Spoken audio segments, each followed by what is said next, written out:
He adds that other dimension of, well, let's look at this more as human beings than as some people who have to follow orders to achieve a goal. So I think he's the naive one. He's the more innocent one, but he's also, I think, the believer in the best of human nature. Don't shoot! Ka! Daniel, What did you just say? I think I just asked him not to kill me. And they're buying that?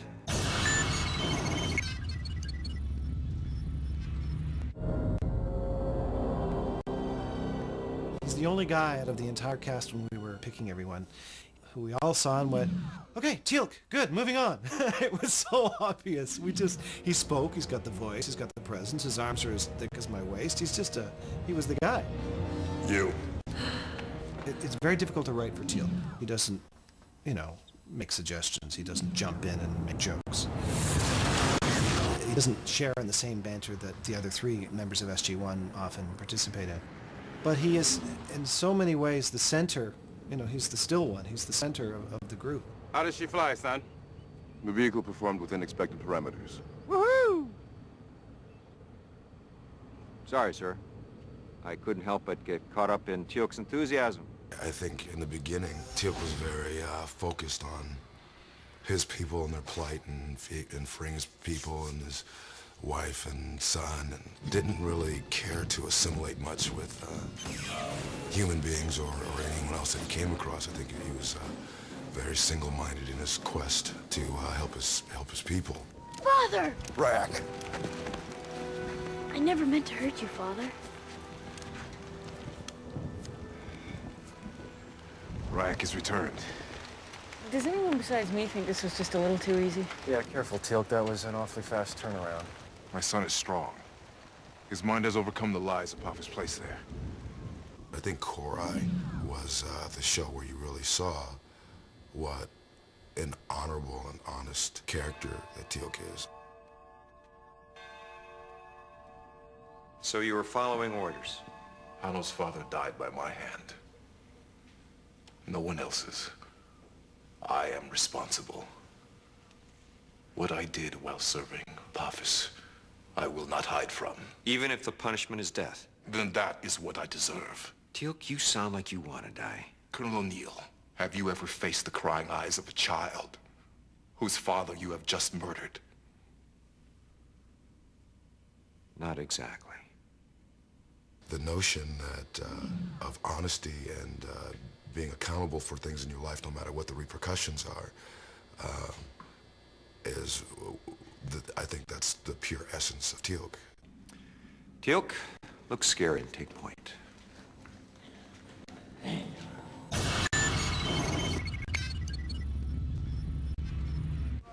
General,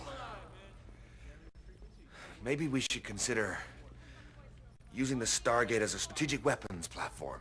We already tried to send a team through to Dr. Jackson's coordinates. It won't work.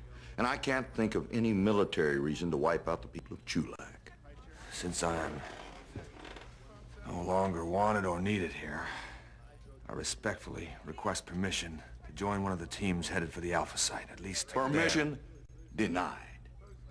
The idea is to send the best and brightest, Colonel. When the time comes, you will stand alongside the men and women of this command in defense of this facility. But, sir... I ask no more or less of myself. Dismissed. The biggest compliment to Don that I can think of is that he truly does portray a military officer, especially a command military officer, with accuracy. He's not bombastic. He doesn't throw orders around like most television generals or film generals, for that matter. He's a thoughtful, considerate man, and I think that lends a lot of credibility to the character. You've all been briefed on the mission by Colonel Makepeace. You know the enemy. You know the risks. What I'm trying to say is I would rather not order you to do this. So I would like all of those willing to attempt the rescue of SG-1 to take one step. His strengths are his intense loyalty to his people and to his family. There is an episode called Chain Reaction, in which some people threaten to kidnap his grandchildren, and as a result, he resigns. He leaves the command, regardless of how much he's invested in it and how much he loves the service. He will not cross that line. Let me just say it's been a pleasure serving with all of you. Miss you, sir.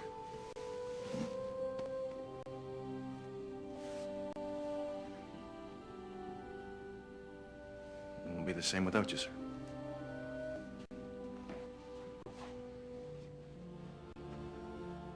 On Chulak, when a great warrior retires from the field of battle, it is customary to sing a song of lament.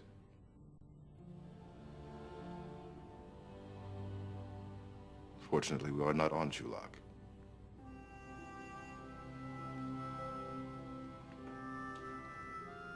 Take care of yourselves.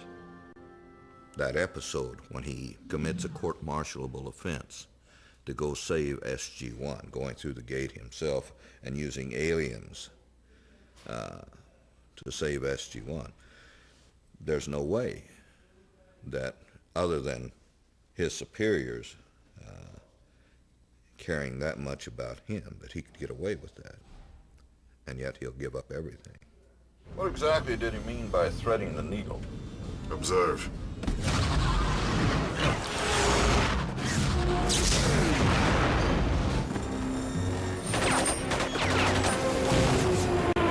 Fire.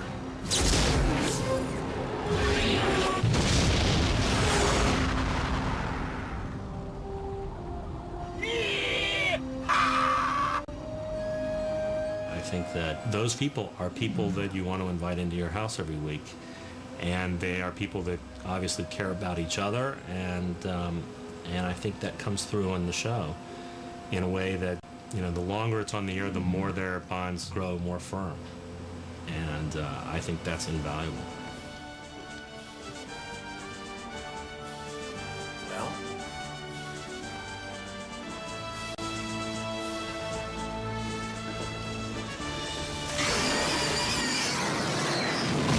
Well, hopefully you've now gained a little more insight into our show and its characters and enjoyed following their many adventures. Oh, time flies. Say what, Bradley? Yes, it does, Richard. You know, our goal continues to focus on taking these characters in new directions and pushing the envelope wherever we can. Which, by the way, I think is the most important aspect of all production. You're right again. That's true. Thank you.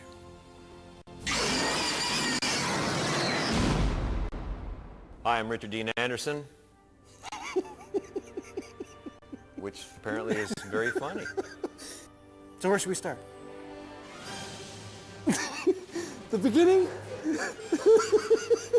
Welcome to Vancouver, British Columbia, Canada, and the Stargate set of... Look, I could dig my way out of it if you wouldn't laugh so much. I have a way.